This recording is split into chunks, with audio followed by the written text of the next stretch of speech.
तो हेलो दोस्तों, स्वागत है आपका हमारी कंप्यूटर सीरीज में, जिसमें हम कंप्यूटर को बेसिक से लेकर एडवांस तक पढ़ेंगे। तो आज है कंप्यूटर की क्लास 2, जिसमें हम पढ़ेंगे कंप्यूटर की पीढ़ियां। अगर अगर आप चैनल पर नए हो तो चैनल को सब्सक्राइब करें, ताकि आप आने वाली क्लास को बिल्कुल मिस ना कर पाए। तो चलिए क्लास स्टार्ट करते हैं।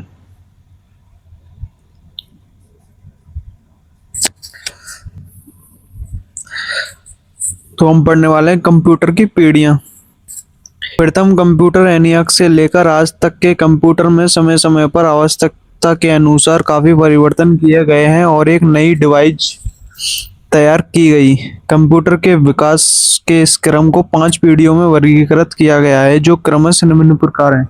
प्रथम पीढ़ी 1940 से लेकर 1956 तक है। द्वितीय पीढ़ी है 1956 से लेकर 1964 तक।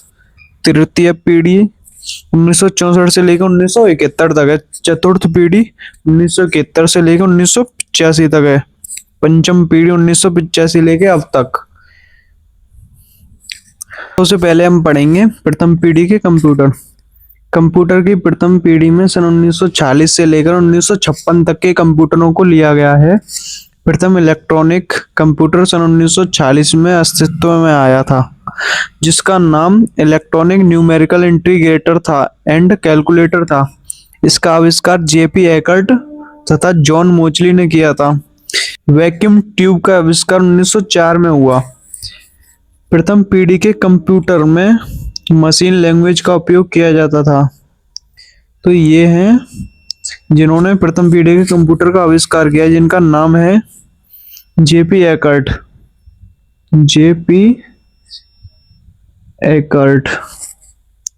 प्रथम पीढ़ी के कंप्यूटर में हजारों वैक्यूम ट्यूब का उपयोग किया गया, इसलिए इन कंप्यूटर का आकार बहुत बड़ा होता था। इनको रखने के लिए बहुत बड़े कमरे की आवश्यकता होती थी, और एक बार इनको एक जगह पर रखने के बाद स्थान परिवर्तन करना बहुत ही मुश्किल था, क्योंकि ये साइज में बहुत बड़े होते थे।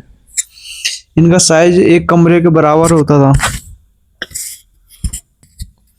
प्रथम पीढ़ी के कंप्यूटर में ऊर्जा की खपत बहुत अधिक होती थी, इसी कारणवश यह बहुत अधिक गर्म हो जाते थे। इस पीढ़ी के कंप्यूटर को बगैर एयर कंडीशनर के चलाना बिल्कुल असंभव था, क्योंकि ये बहुत अधिक गर्म हुआ करते थे। यह बहुत धीमी ही गति से काम करते थे, और इनके द्वारा दिया गया रिजल्ट भी 100% सही नहीं होता था, त्रुटि युक्त होता था। यानी कुछ कमियां हैं इसमें, कुछ इसका रिजल्ट बिल्कुल 100% सही नहीं होता था, करेक्ट, कुछ ना कुछ कमी आती थी। तो प्रथम पीढ़ी के कंप्यूटर के उदाहरण ये हैं ENIAC electronic numerical integrator and computer. दूसरा है EDSAC electronic delay storage automatic calculator या कंप्यूटर। तीसरा है SIAC standard electronic automatic computer. Fourth है EDVAC electronic discrete variable automatic computer. पांचवा है UNIVAC यूनिवर्सल ऑटोमेटिक कंप्यूटर। छठा है IBM 701 IBM 650। अब हम आते हैं द्वितीय पीढ़ी के कंप्यूटर पर। कंप्यूटर की द्वितीय पीढ़ी में सन 1956 से 1964 तक के कंप्यूटरों को लिया गया है। इस पीढ़ी के कंप्यूटर में ट्रांजिस्टर का उपयोग किया गया था, जो वैक्यूम ट्यूब से काफी बेहतर था। पर ट्रांजिस्टर इस पीढ़ी के कंप्यूटर का मुख्य घटक था। आपको बता दें कि ट्रांजिस्टर का आविष्कार विलियम शॉकले तथा उनकी सहयोगी वैज्ञानिक टीम ने 1947 में किया था।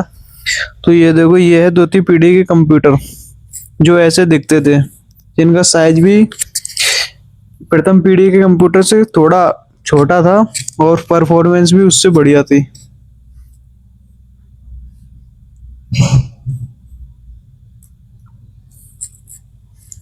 ट्रांजिस्टर का आविष्कार दूसरी पीढ़ी के कंप्यूटर के लिए वरदान साबित हुआ, क्योंकि ट्रांजिस्टर का उपयोग होने से कंप्यूटर के क्षेत्र में बहुत बड़ी क्रांति सामने आई। इस पीढ़ी के कंप्यूटर का उपयोग करना सब पहले से आसान हो गया। द्वितीय पीढ़ी के कंप्यूटर का आकार प्रथम पीढ़ी की तुलना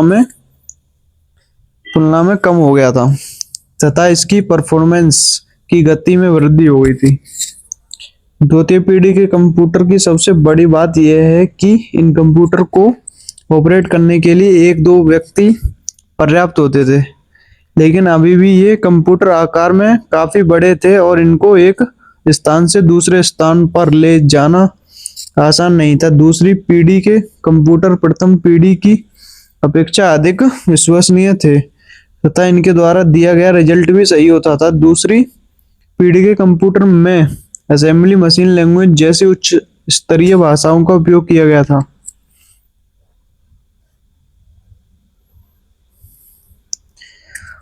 तो द्वितीय पीढ़ी के कंप्यूटर के उदाहरण हैं Honeywell 400, Atlas, IBM 7000, IBM 1620, CDC 1604, CDC 3600, यूनिवाक 1108, वैक 1108, IBM 401। अब हम आते हैं तृतीय पीढ़ी के कंप्यूटर की तरफ। तृतीय पीढ़ी के कंप्यूटर वर्ष 1964 से लेकर 1971 तक के कंप्यूटरों को आंका गया है। तीसरी पीढ़ी के आने तक कंप्यूटर के क्षेत्र में काफी विकास हुआ। इस पीढ़ी के कंप्यूटर में ट्रांजिस्टर के स्थान पर इंटीग्रेटेड सर्किट का उपयोग किया जाने लगा, जो कि परफॉर्मेंस में ट्रांजिस्टर से ज्यादा बढ़िया थे। इंटीग्रेटेड सर्किट चिप का आविष्कार इंजीनियर जैक किल्बी द्वारा वर्ष 1958 में किया गया था। इंटीग्रेटेड सर्किट के आविष्कार से कंप्यूटर में काफी बदलाव आए। उससे इनकी स्पीड भी थोड़ी फास्ट हो गई उनसे, और छोटे भी साइज में भी छोटे हो गए और परफॉर्मेंस भी बढ़िया थी।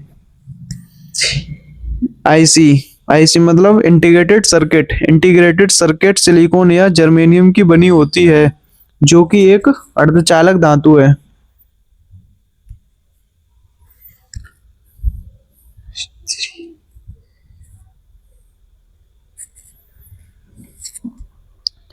इंटीग्रेटेड सर्किट के इस्तेमाल से कंप्यूटर का आकार काफी छोटा हो गया और इस पीढ़ी के कंप्यूटर की स्पीड पिछली पीढ़ियों के कंप्यूटर की अपेक्षाकृत बहुत तेज हो गई।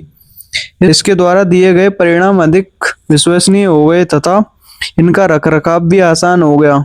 इन कंप्यूटर में ऑपरेटिंग सिस्टम का प्रयोग होने के कारण सभी को कंप्यूटर समझने में भी आसानी होने लगी।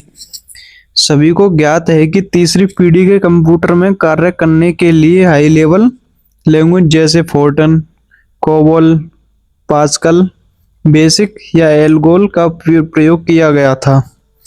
तीसरी पीढ़ी के कंप्यूटर के उदाहरण हैं IBM 360, CDC 6600, हनीवेल 6000, PDP-8 या PDP-11, IBM 168, TDC 316।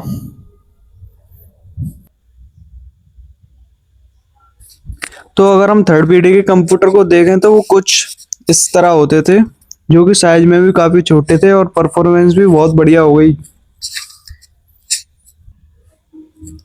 तो आज की क्लास हमारी यहीं समाप्त होती है। तो अगली क्लास में हम पढ़ेंगे चतुर्थ पीढ़ी के कंप्यूटर। तो दोस्तों, अगर आपको वीडियो पसंद आई हो और जरा भी इंफॉर्मेटिव लगी हो तो वीडियो को लाइक और चैनल को सब्सक्राइब करें, और ताकि आप भविष्य में आने वाली कोई भी वीडियो मिस ना कर पाएं। तो इस क्लास की PDF आपको हमारे टेलीग्राम चैनल पर मिल जाएगी, जिसकी लिंक मैं आपको कमेंट बॉक्स में पिन कर दूंगा।